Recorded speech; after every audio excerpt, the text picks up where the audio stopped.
Dubai crude oil price mas mababa na pero hindi pa agad mararamdaman sa mga gasolinahan ayon sa Department of Energy. Tutukan sa report. Ayon sa Department of Energy, mas mababa na sa $85 per barrel ang average ng Dubai crude oil sa nakaraang linggo pero di agad mararamdaman sa mga gasolinahan.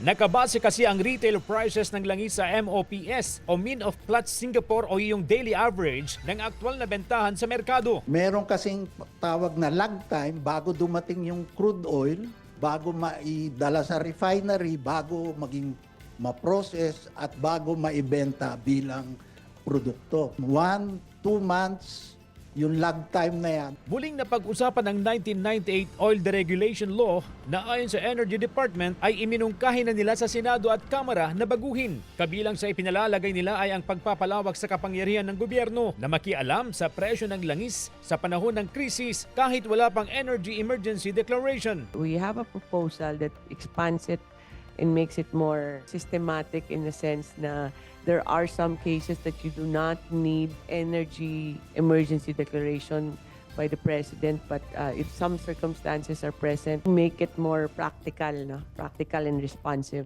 Pero paglilinaw ni Garin, market competition pa rin ang iiral na polisiya sa presyo ng langis sa kanilang proposal. Kabilang din sa proposal ang pagtatatag ng National Fuel Reserve na hindi bababa sa pang-60 araw na supply, pati ang pagtataas ng required na inventory ng oil companies sa 30 araw imbes na 15 lang. The theory is that babagsak yung presyo kung may competition ang mga oil companies. CJ Torida, One North, Central Luzon.